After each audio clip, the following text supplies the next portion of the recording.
Hi everyone, I'm Gina and I'm a licensed therapist who got fed up with therapy. This is a one-woman show about my journey of finding the spaces between non-traditional approaches of healing. What I learned is that there's no one right way to heal, and you truly are your best resource. Therapists and healers are meant to support you on your path, but they don't have all of the answers. You do. This show is about the spaces between laughter, tears, thoughts, ego, soul, messy growth, and moments of joy. It's about personal liberation, inner knowing, and the tools that get you there. I will cover topics that make many of us uncomfortable and interviewing people who are willing to go there. I've spent thousands of hours listening to human beings navigate their life story, from rehabs in Malibu to homeless shelters in East LA, and now my private practice. It has been some of the most profound, painful, and beautiful moments in my life. Thank you so much for joining me.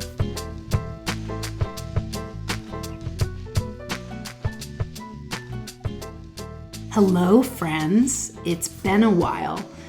I have recently been dealing with some health issues and I needed some time to go completely internal, so I took some space from the podcast.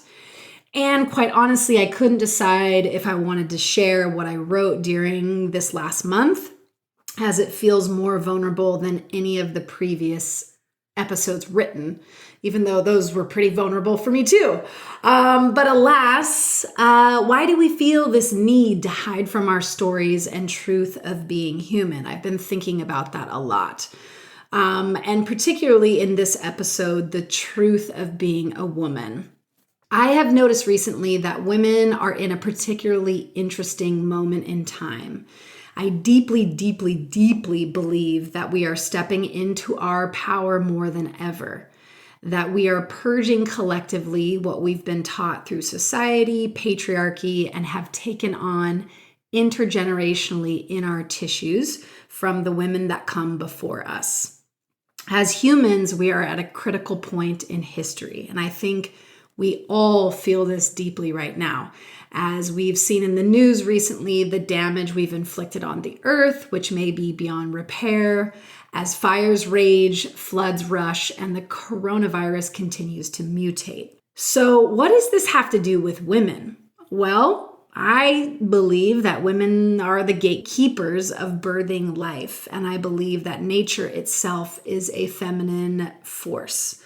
I also feel like she's pretty pissed off and we are disconnected. And I've spoken about this before in other episodes, as humanity and not just women.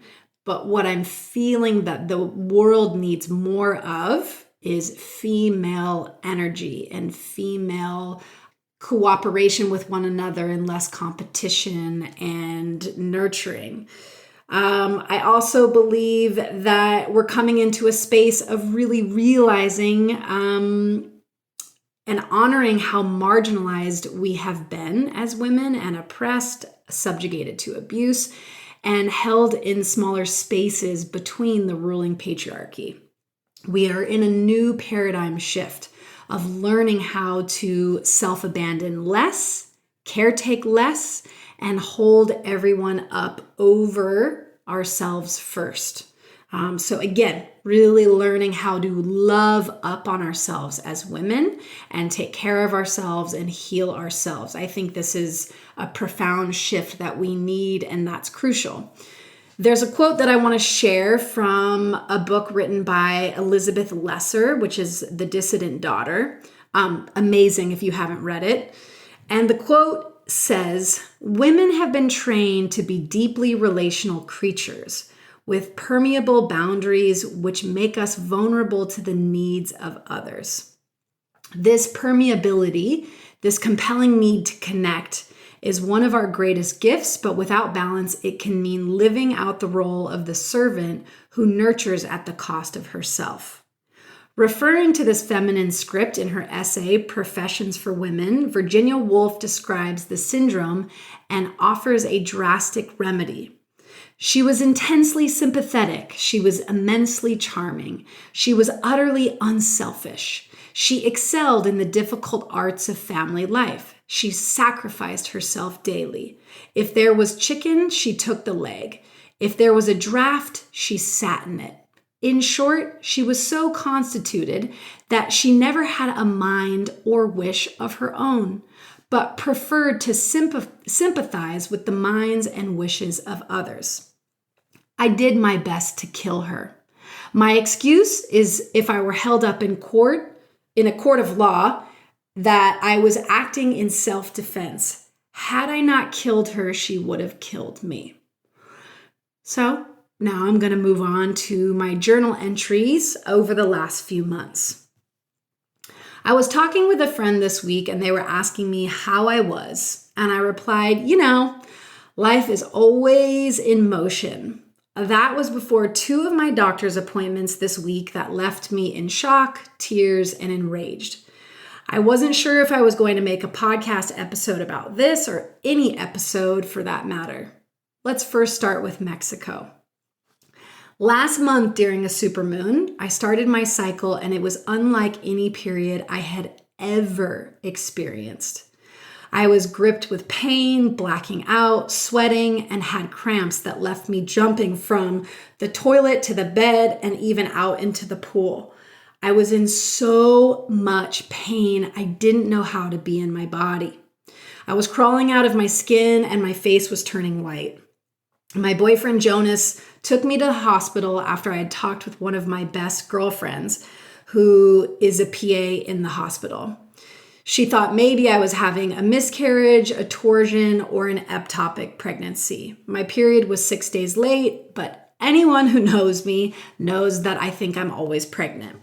And I don't know if it's because I'm secretly terrified of getting pregnant or think that the symptoms are the same as PMS, and also sort of excited by the complete unknown of all of it. The long and short of this is that they couldn't tell me what was going on at the hospital, but that I was probably experiencing food poisoning. This was not food poisoning. This was my body talking to me and telling me that things are out of balance. The interesting thing is that instead of being kind to myself or compassionate and neutral about what was going on with my body, instead I went into catastrophic thinking and fear-based future thinking. Oh my God, now I'm not going to have kids. I did this to myself because I drank too much at this wedding and was extreme tequila Gina, just like my old self, and I thought I had worked on this. I need to get stricter with my diet and not eat pizza whenever I want from Ojai Pizzeria. That's it. It's the gluten, the dairy, and the alcohol. I need to eat plants, drink air, meditate for hours a day, wear white, and I'm still too much in my goddamn masculine energy. This is what the supermoon is telling me. But really what I was learning in this moment is how relentlessly hard on myself I am. And not that gluten is the downfall of my ovaries. Look, I'm also the first to say that diet affects all of these things, but I don't think it's everything. It's one of the layers, absolutely. So fast forward to finding out when I got back to the US that I had a cyst that burst on my ovaries, and my reproductive system is actually quite healthy, quoted by my sort of Trumpian looking doctor. I don't say that to be an asshole, but only his 70-something-year-old face is really tan, and he has this like oddly dyed yellow blonde hair. I say this to paint a picture. So you might ask, why do I let this man peer into my vagina with a speculum? You tell me. My insurance sucks, but he gets high reviews on Yelp, which I later find out is for his midwives and nurses. I say this also because what I'm about to read next. So fast forward to my most recent appointment, where he decided to run all of the tests to rule any other things out, particularly having a mother who had stomach cancer at 46. In this appointment, he sits me down, gets quiet, and hands me a pamphlet. I get anxious as soon as he walks over to the wall to grab this pamphlet, which is about a procedure called LEAP. He sits down and starts drawing on his clipboard without saying anything. Then he says, "You see this, Gina? Here is HPV on one end of the spectrum, a very common virus that many people have. You have moved, on the other hand, into cervical dysplasia at level 3. You see, right next to this 3 is cancer. You don't have cancer, but let's move aggressively on this. He then proceeds to say to me, please don't get pregnant. That would be a mess, and I know that Costa Rica will be romantic with your partner when you get there.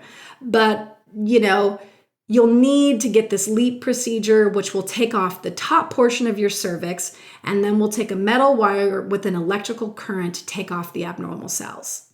So you need to do this, and it's your only option. The only two things my mind heard was, this will be a mess, and I'm taking a portion of your cervix off. The next 2 days, all I did was cry off and on. I looked at Jonas and I said, I don't know why I'm crying this much.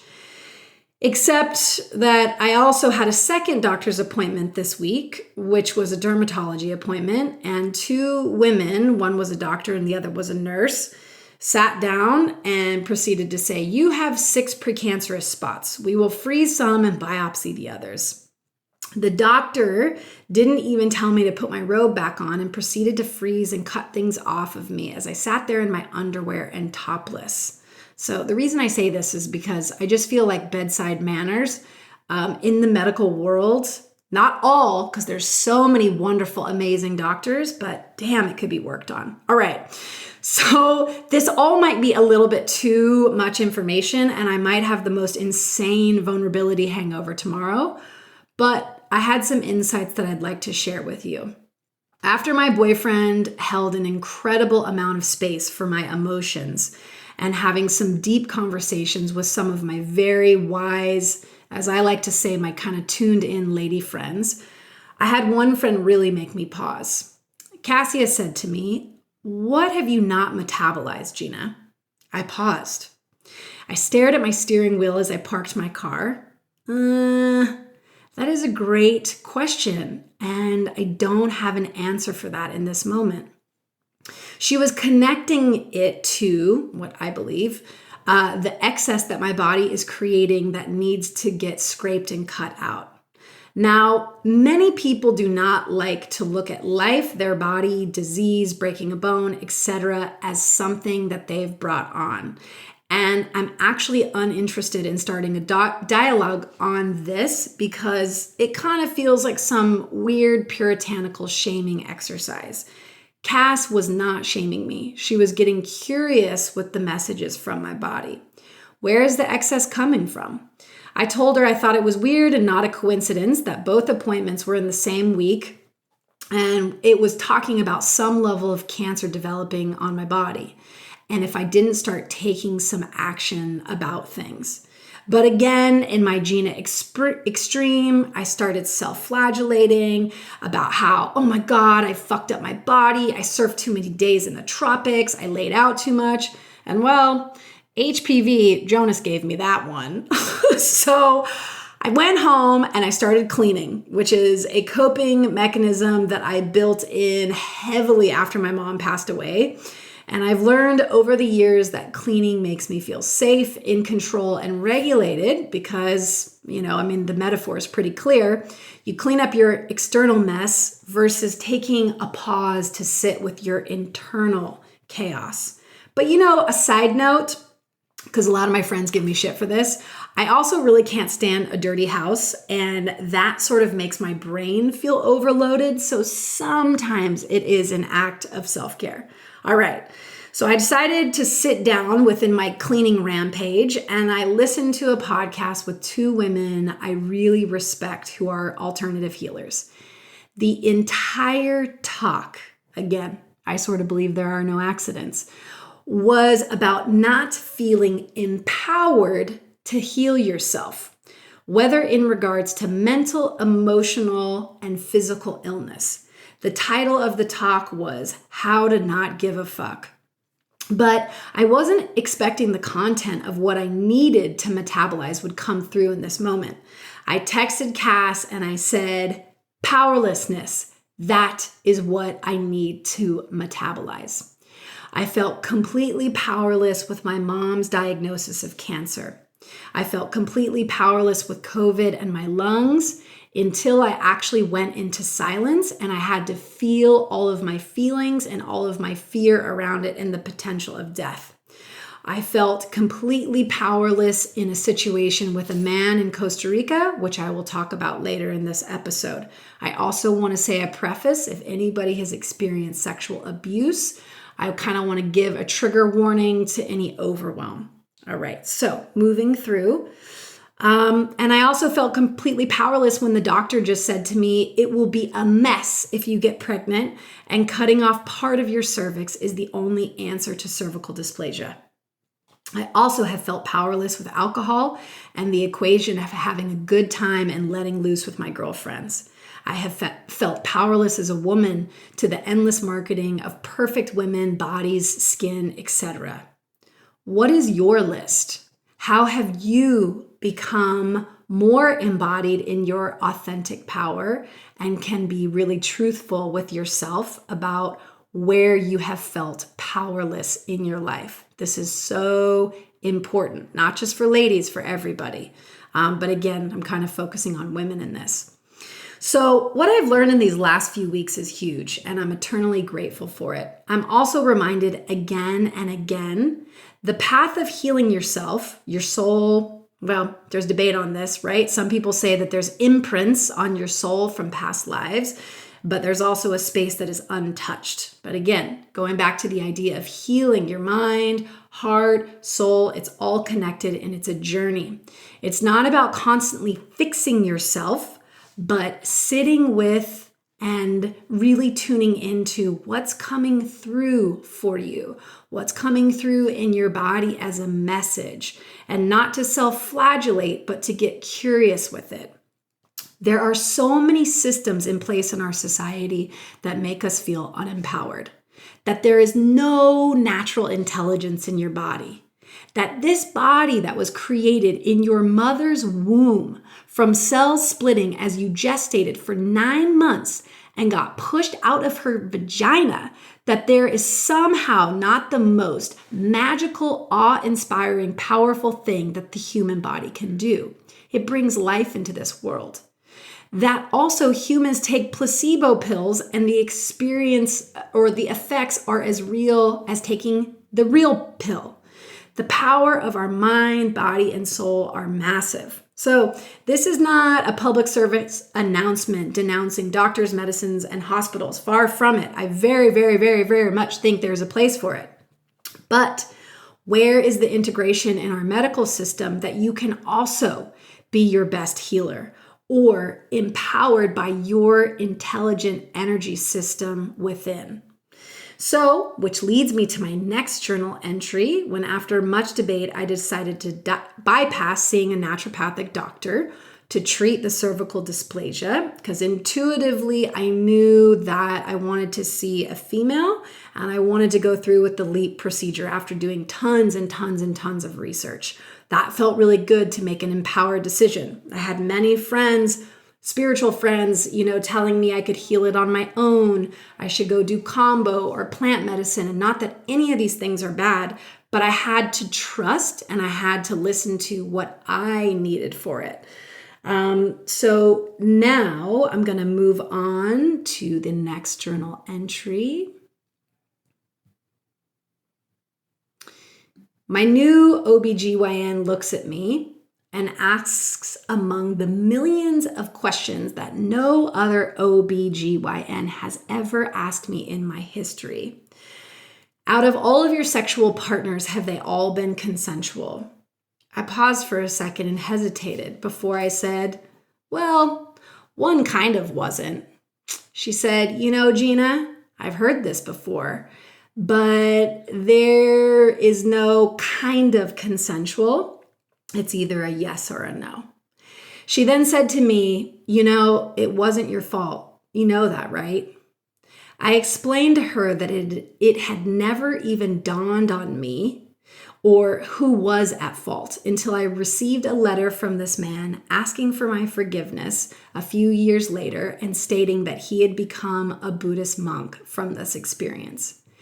In my mind, for so many years, it was just two young adults in Costa Rica. We were intoxicated and we did what many intoxicated people do. We went into a space to hook up with each other, feeling like there was some sort of mutual connection with the other. But within my intoxication, I still had the clarity and the boundary to say that I was open to making out, but I didn't want to have sex. Well, you can guess how the rest of it unfolded. I was in the jungle in a cabina and didn't want to resist enough that this would become something physical or violent, that it actually felt like I was raped. Because what he was doing technically wasn't to me at the time. It was just a man being a man. But I remember my body being stiff and feeling a rage that kept me up all night. The next morning, he wanted to go get breakfast. He was chipper. He wanted to hang out with me. I couldn't get out of that cabina fucking fast enough. I came back to the hospital where one of my best friends was staying in a private room. She was still kind of high on cocaine, which we both partook in the night before. We laughed about that, and then I kind of shrugged about my night when she asked about it and the guy that I'd hooked up with, and we just went about the rest of our trip. It's funny how it took him emailing me that he had become a monk for me to acknowledge that it was sexual assault. I had always blamed myself for being high on drugs and alcohol, but not high enough to be able to say no and set a verbal boundary. In the words of Dr. Shefali in her book, Radical Awakening, she says, "I wish someone had held me by the shoulders, looked deep into my eyes and said, 'You are a girl who will grow into a woman. From now on until old age, you will forever be preyed upon. Your awareness of this fact will be to your advantage. It will empower you. There is nothing to feel bad about. It is just the way of nature. Be aware of this. You won't be caught off guard. You will be vigilant and ever present. You will protect yourself as wisely as you can, knowing that even when you do so, you will fall to unwanted advances. As soon as this happens, you are to call on your sisters or one of us. You are to reach out for help. You are to speak up and speak out against any abuse. There is no shame in being a victim to a predator. It is not your fault if this happens. Your smaller stature leaves you a ready prey for a man who hasn't tamed his instincts, but it doesn't make you victimized for life." She continues saying, "Other animals don't protest if they are labeled predator and prey. These animals just refer to the hunter and who is hunted. Non-human animals know where they are on the food chain and in many ways accept this. They develop acute sensors and hunting skills based on this awareness. They protect their young and oversee their tribes with enviable savvy, doing so because their instincts emerge from their awareness of who they are. Of course, men who have never preyed on women would balk at this suggestion. The point is that males are wired to be hunters. Their radar, whether acted on or not, is always on the hunt for attractive females." I should also mention on a side note that this book focuses on the current awakening and content happening with women. This is not to say that all men are, going out there and sexually assaulting women. I really, really want to be clear about that. And Dr. Shefali also wants to be clear about that. But she's speaking of our animal nature, our biological inherent nature, which is something that we need to honor. Also, I would like to honor that, of course, I know that men and young boys have also been sexually assaulted. So, continuing in my journal entry, I don't feel like a victim at this point in my life. I have felt rage towards a society that hasn't taught or raised our young boys better and actually honoring their biological animal predatory nature. or that young girls are taught to be attractive and polite versus having awareness and discernment of being a prey. And again, this is not to say to anybody, if you got into a particular situation, that it was your fault, okay? So I always liken myself to being tough and strong, that no one would fuck with me. But then when you are a woman in a situation where someone is physically stronger than you, your nervous system often responds with flight, fight, or freeze. In my situation, I didn't move, I didn't make a peep. Otherwise, this could get worse for you, Gina. I'm going to go back to the gynecologist's office. She said, "It's time for you to let go of your anger towards men, Gina." My anger? Yes, I have anger.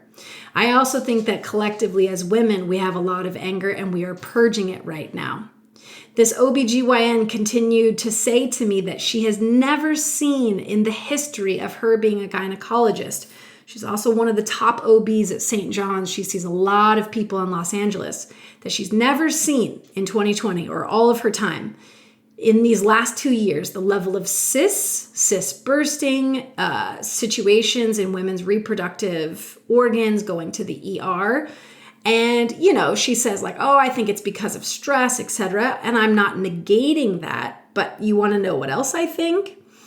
I could be totally wrong, but I'm going to surmise that women, as all humans did, had to collectively look at their trauma. We were so internalized, and we actually continue to be as we're seeing this pandemic fluctuate. There is a lot of trauma that women hold. As Dr. Shefali continues, how did we learn to stay silent in the face of fear? It's like we instinctively knew from childhood that it was wiser to remain silent than to protest. She says, when I got groped on a bus, catcalled on a street, harassed in a store, or straight up abused by this man or that, I learned to swallow my dignity. I was more attached to how others saw me than I was to being authentic. Every abused woman will attest to this. We will stay quiet because we're afraid that speaking up will cause others to disapprove of us, making things worse.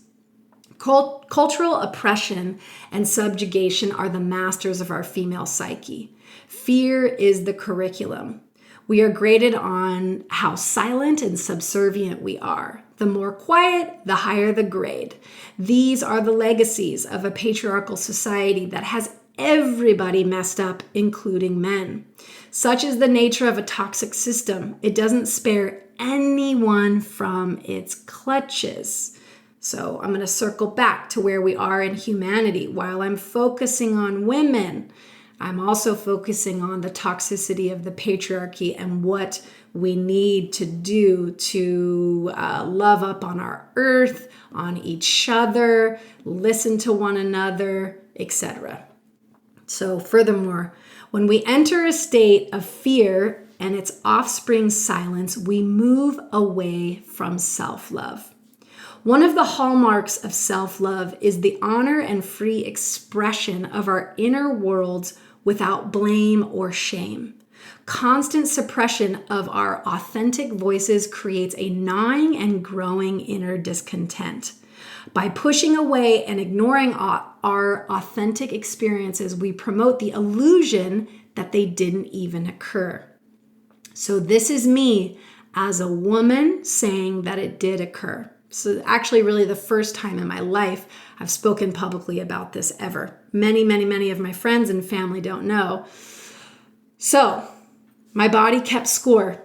And as Bessel van der Kolk says, as long as you keep secrets and suppress information, you are fundamentally at war with yourself. The critical issue is allowing yourself to know what you know, and that takes an enormous amount of courage. I have had raging PMS for years of my life. I have always blamed myself. My diet, too much red wine, I need to take more supplements, I need to detox, I need to see this doctor. My sex drive has always waxed and waned over the years. Most of my boyfriends have been confused with my tendency and my body's tendency to shut down. So was I. But from a cyst bursting on my ovary in Mexico to cervical dysplasia showing up on my cervix, my reproductive organs have been screaming to be heard. Stop giving and caretaking everyone to be supported. And Gina, support and love yourself. Step into your power with love, gentleness, and compassion. Don't give your power away to others who don't deserve it and feel a need to be externally validated by the world around me. Gina, validate yourself. Honor the truths of your trauma as an individual woman walking on this planet and collective trauma that has been absorbed through generations and generations of women. It lives in our DNA. Embrace aging and love your changing body as a nearing 40-year-old woman. Don't be nice to the guy on the beach who was recently leering at me while reading a book and I'm just trying to enjoy nature. Set the boundary that you don't appreciate being stared at, or move and do both, which I did. Lastly, I wanted to let any person know that if this episode was triggering or overwhelming to you, please seek professional therapy. Therapy is such a gift. Other healers are such a gift. We all need a space, and trauma needs a space because it lives in our bodies and it needs to be seen, heard, and held so that you can take your power back and feel safe in your body. So on a very last note, I want to be really careful with this because I talked about such vulnerable and charged information about my life. And one thing that's become clear for me on this podcast is I don't want to sell you guys anything. If anything, I really just want all of you to take something away.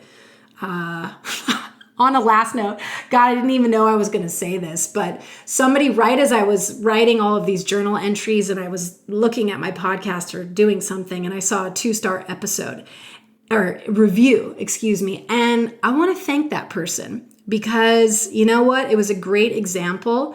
I was in this super vulnerable space of getting these procedures and going, oh my God, here I am, like putting my personal journal on blast, and somebody took time to give me a 2-star review. Thank you. Because you know what? I'm learning how to not let my power leak from that. And everybody's allowed to have their own opinion. So there we go.